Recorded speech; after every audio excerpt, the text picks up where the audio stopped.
আসসালামু আলাইকুম। National institute of traumatology and orthopaedic rehabilitation নিটোরের অ্যাডমিশন সার্কুলারটি প্রকাশ হয়েছে। তোমাদের অনেকের এই সার্কুলারটি থেকে বিভিন্ন ধরনের প্রশ্ন, তাই আজকে আমি তোমাদেরকে এই সার্কুলারটি সংক্ষেপে ব্যাখ্যা করব।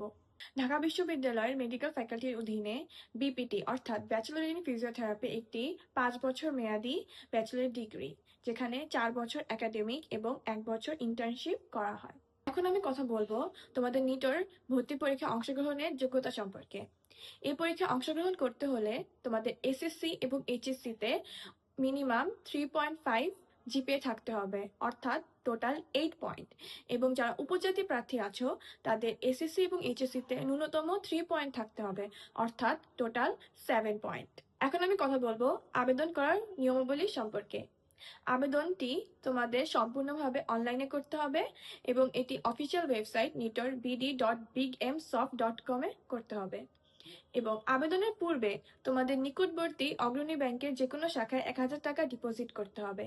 এবং এই আবেদন করার নিয়মাবলী সম্পর্কে একটি বিস্তারিত ভিডিও আমাদের পেজে অলরেডি অ্যাভেলেবেল আছে, যার লিঙ্ক আমি তোমাদেরকে ডিসক্রিপশনে দিয়ে দিব।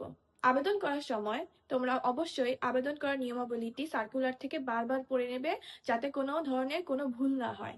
অনলাইনে আবেদন শুরু 10th জানুয়ারি 2026 থেকে এবং আবেদন শেষ 28 ফেব্রুয়ারি 2026। প্রবেশপত্র সংগ্রহ 29 মার্চ 2026 থেকে 2 এপ্রিল 2026 রাত 12টা পর্যন্ত।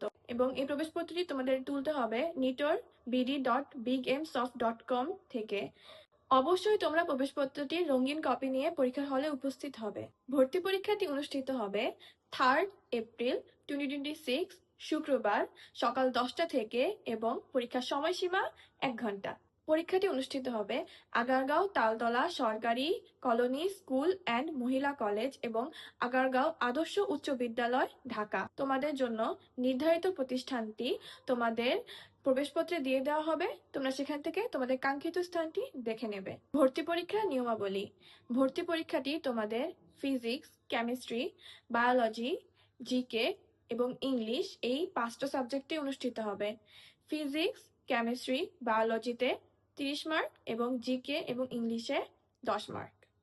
প্রত্যেক সঠিক উত্তরের জন্য তোমরা 1 নাম্বার করে পাবে এবং ভুল উত্তরের জন্য অবশ্যই নেগেটিভ মার্কিং অর্থাৎ 0.25 নেগেটিভ মার্কিং আছে। এসএসসি জিপিএর সাথে 8 গুণ এবং এইচএসসি জিপিএর সাথে 12 গুণ করে তোমাদের যেই নাম্বারটি হবে সেই নাম্বারের সাথে এবং পরীক্ষায় প্রাপ্ত নাম্বারকে একসাথে করে তোমাদের মেধা তালিকাটি তৈরি করা হবে। তো এই ভিডিওতে আমি চেষ্টা করেছি সার্কুলারটিকে